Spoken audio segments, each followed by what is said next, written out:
quite possibly going to be a defining day in your life. Most likely, you have never heard of this woman or seen one of the 2 pictures that exist of her. Named Henrietta Lacks.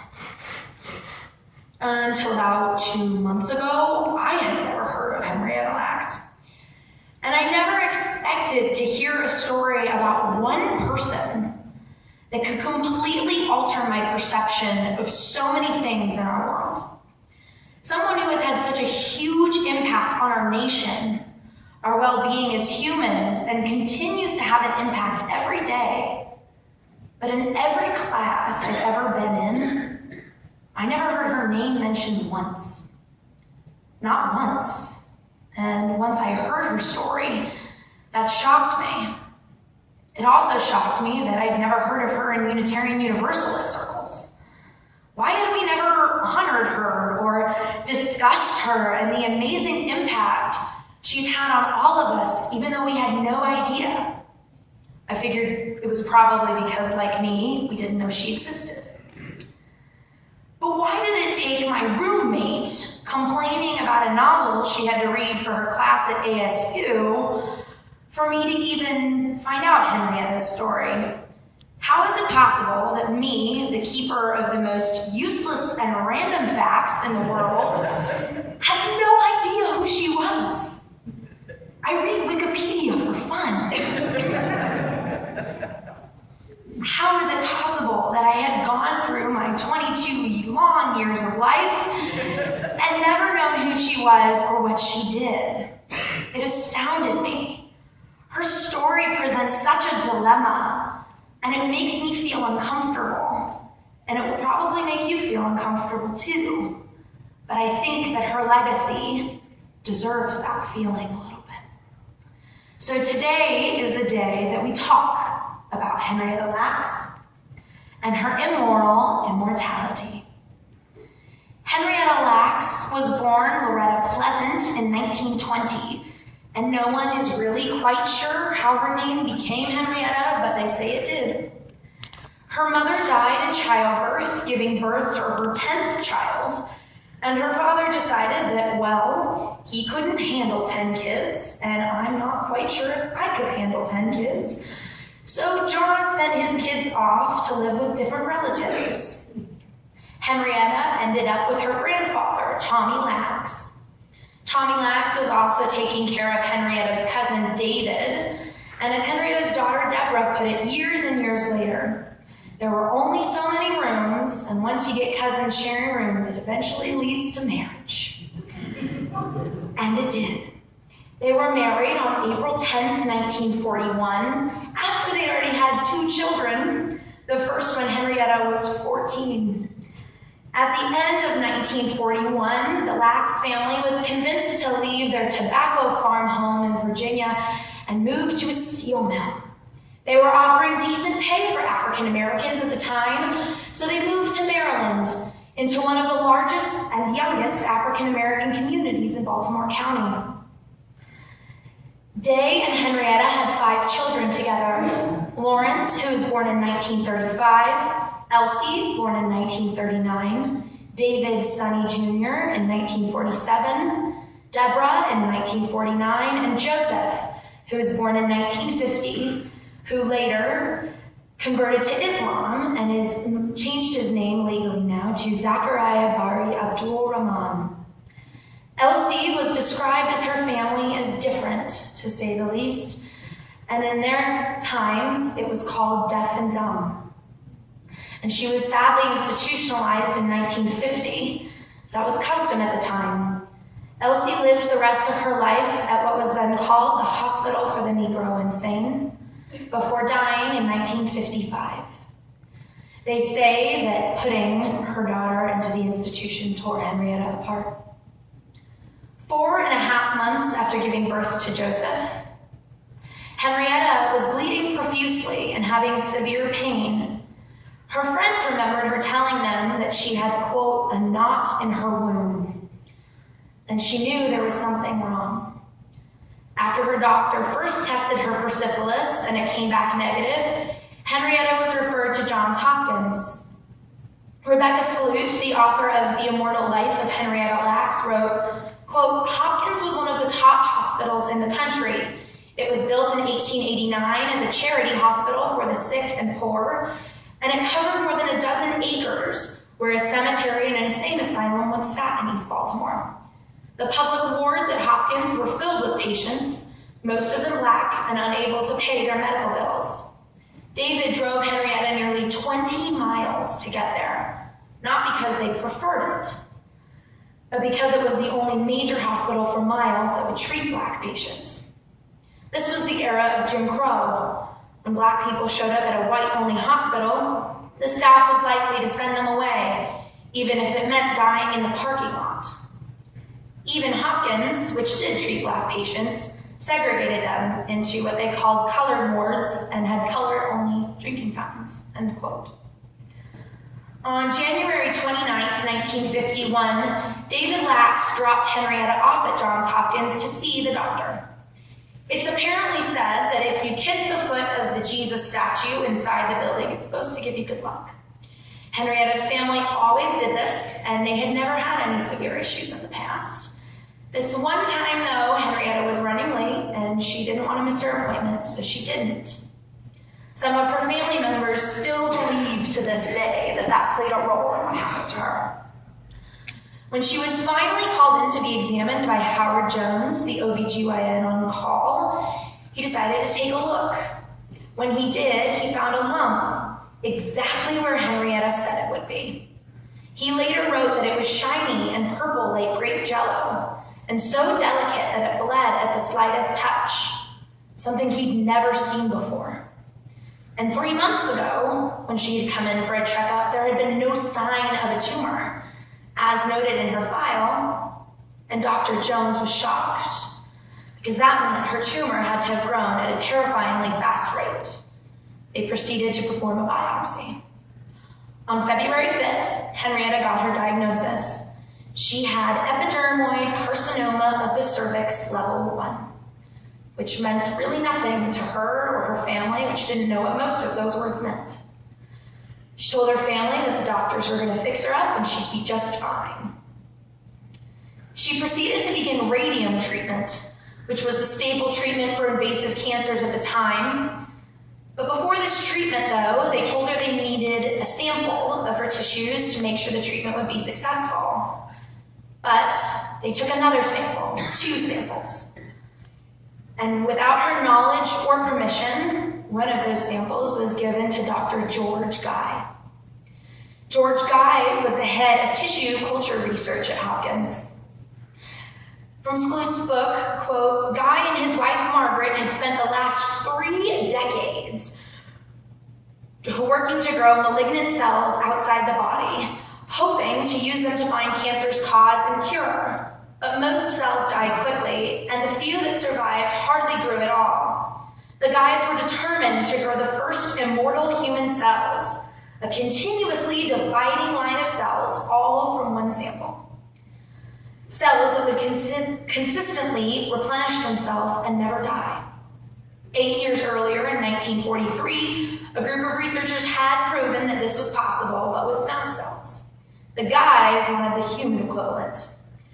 They didn't care what kind of tissue they used, as long as it came from a person. Guy took any cells he could get his hands on, and he even called himself the world's most famous vulture, feeding on human specimens almost constantly. So when Guy was offered a supply of cervical cancer tissue in exchange for trying to grow some cells, he didn't hesitate. And Hopkins began collecting samples from any woman who happened to walk into their hospital with cervical cancer without their knowledge or consent, including Henrietta. In fact, Howard Jones, the gynecologist we mentioned earlier, actually wrote regarding the samples, and he said, quote, Hopkins, with its large indigent black population, has no dearth of clinical material, end quote. A resident took Henrietta's cells to Guy's lab with the expectation that they would die just like all the others. In fact, Guy's 21-year-old assistant, Mary Kubisek, when presented with a sample, simply decided that she would get to it after she finished her sandwich. The thousands of other samples that she had cultured had never survived, and her expectations were extremely low. To Mary, there was nothing different about these cells, at least on the surface. She's actually stated that she remembers thinking to herself, "Not another sample. Why am I even bothering?" But after lunch was over, like all of us, she had to get back to work. Following the procedures she was taught, she began the process of seeing if these cells could live in test tubes. And carefully, she wrote "Gila" on the side of each of the test tubes for Henrietta Lacks. 2 days after Henrietta had finished her first treatment successfully, Mary began to see white clots at the bottom of each tube. She didn't think much of it. Cells had survived for a short period of time before and quickly died off. But Henrietta's cells weren't merely surviving. They were growing with mythological intensity. By the next morning, they doubled. So she divided the contents of the tube into two, giving them room to grow. And within 24 hours, they doubled again. Soon, she was dividing them into 4 tubes, then 6. Henrietta's cells grew to fill as much space as Mary gave them. Guy told her they could die any minute and not to get too excited, but they didn't. Mary actually remembers saying, "They grew like crabgrass." Her cancer cells grew 20 times faster than her normal cells, which died only a few days after being cultured. Henrietta, on the other hand, had come back for a second round of treatments and had no idea that Guy was setting up to sell and give her cells to anyone who wanted them. In fact, she went home after her completed treatments and seemed perfectly fine until she got her next period, and the blood didn't stop. So she returned for another treatment. And the part that really gets to me is she asked her doctors before this next treatment when she could have another baby. And the doctors then realized that they had conveniently forgotten to tell her that radium treatment makes you infertile. It's actually quoted in her medical file that had she known that, she would not have even received the first treatment.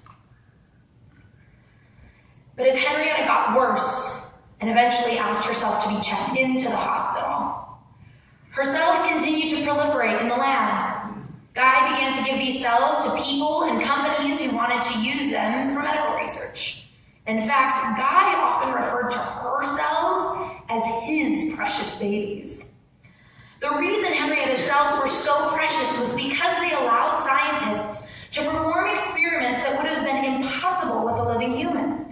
They cut Gila cells apart and exposed them to endless toxins, radiation, and infections. They bombarded them with drugs, hoping to find one that would kill malignant cells without destroying normal ones. They studied immune suppression and cancer growth by injecting Gila cells into immune-compromised rats, which developed malignant tumors, much like Henrietta's. If the cells died in the process, it didn't matter. They could just go back to their eternally growing Gila stock and start all over. Meanwhile, Henrietta's name was never known or mentioned. No one knew who Gila was, really cared, and Henrietta still had no clue that her cells were even being used.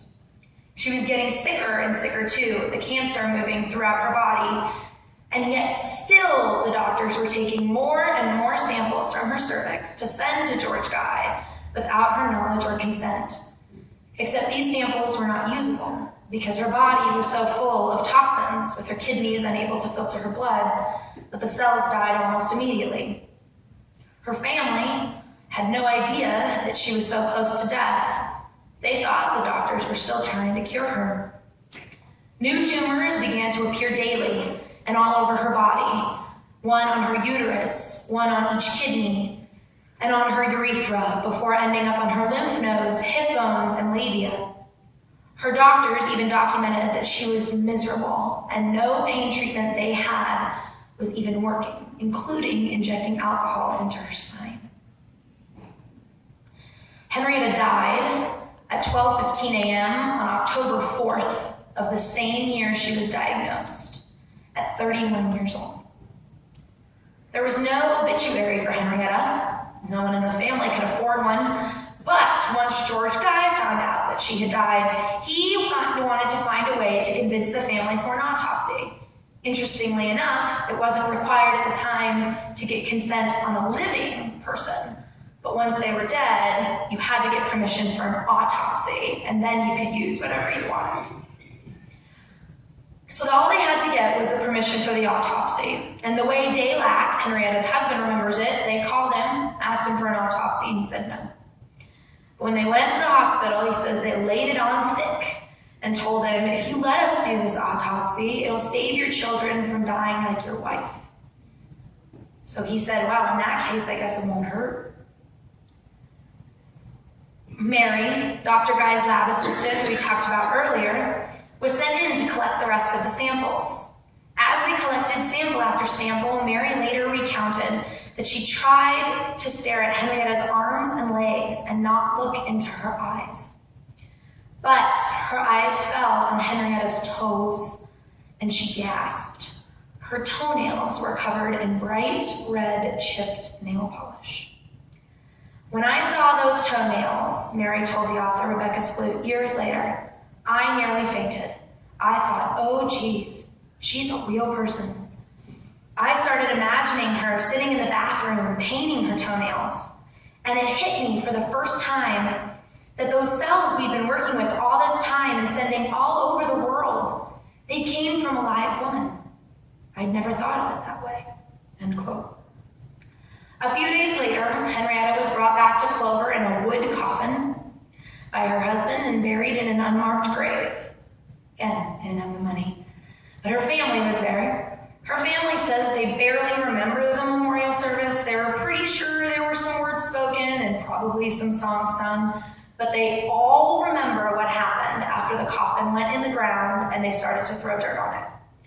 One of the worst storms in the town's history began. Power lines and trees were ripped up. It caused fires that burned all the tobacco fields. It even tore a cabin straight up off the ground and right back down.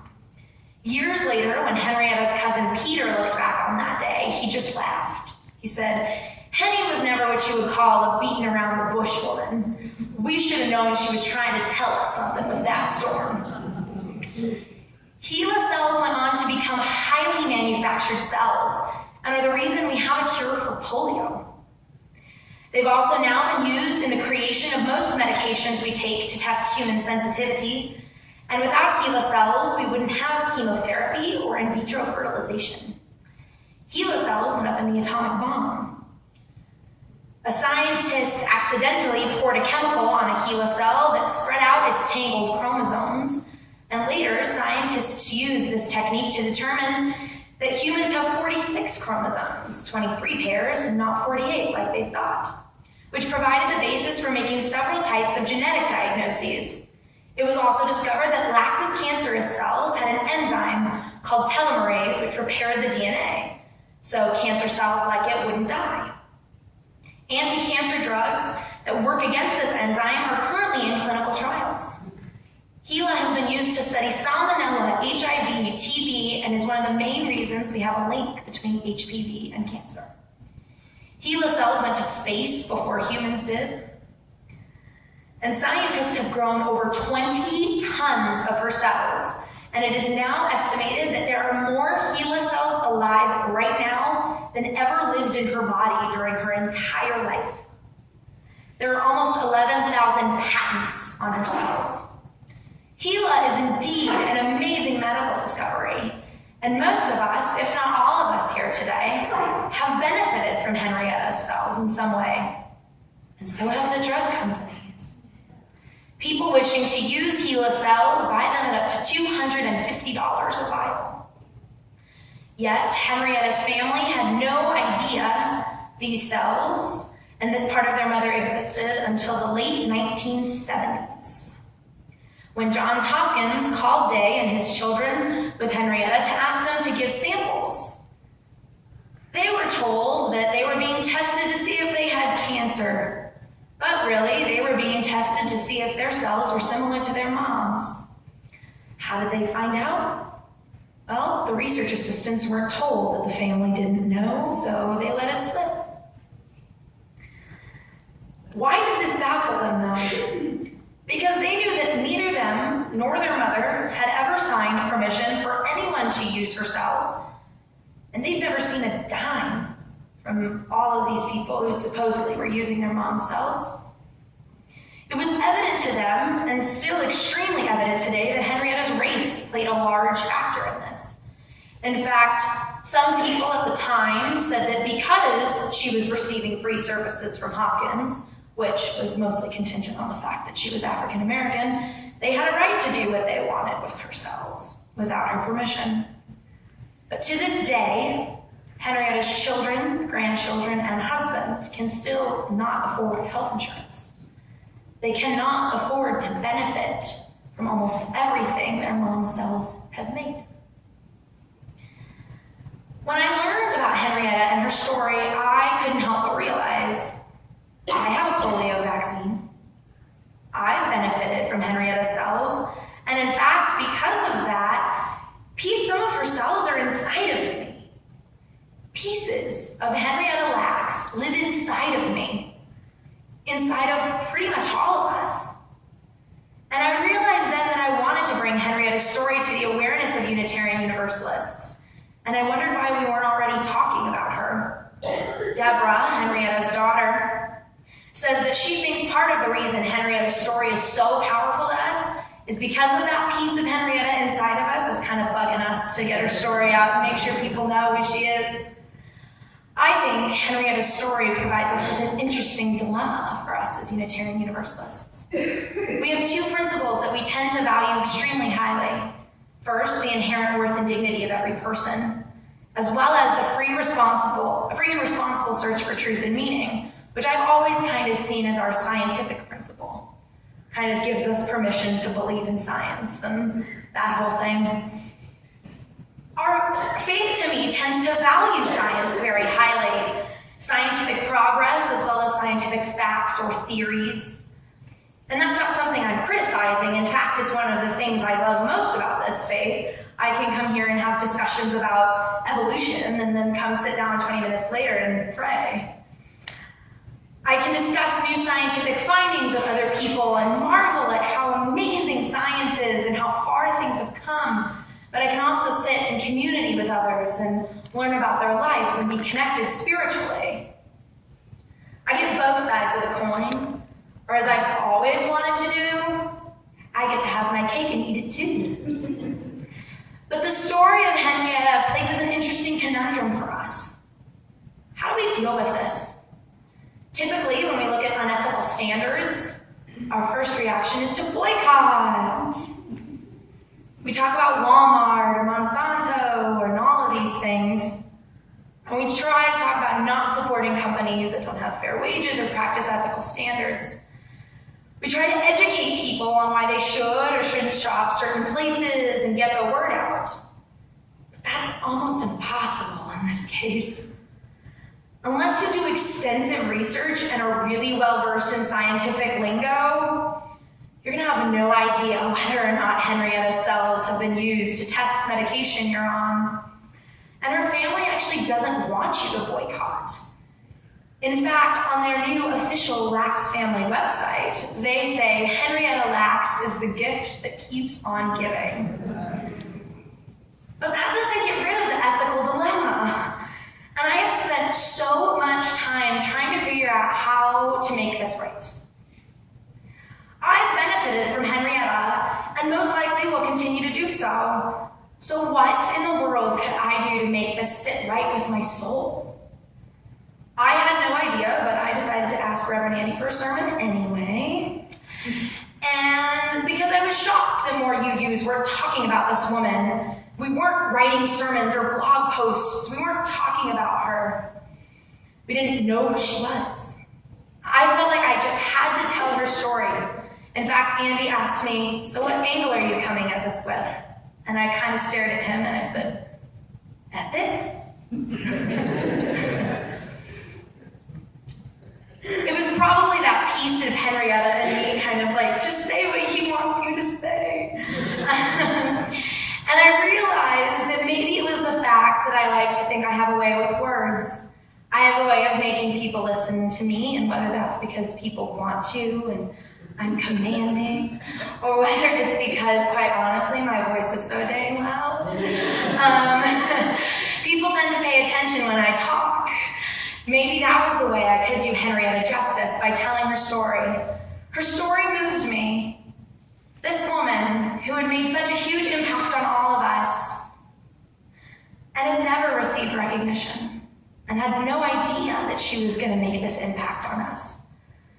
A woman who, without medical science, would be at a huge disadvantage, and for all we know, the eradication of polio may not have happened until many more lives were lost or affected. My grandfather was affected with polio. I wanted today's service to honor Henrietta and her memory and her family. So we sang African American spirituals, like her children said she sang around the house, and Tamara sang a beautiful country music song because she's from the South, and yay, country music. And then our offertory words honored her Christian tradition. A piece of Henrietta lives in all of us. And I encourage you to discuss with people here after the service, as well as VUU members not here. You can come discuss with me.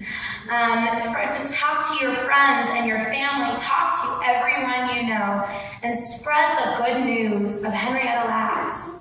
Remember that this woman is behind those cells, and that this is one of 2 pictures that exist of her, because they didn't have money for any more. Remember that she lives in us. How will you honor her memory?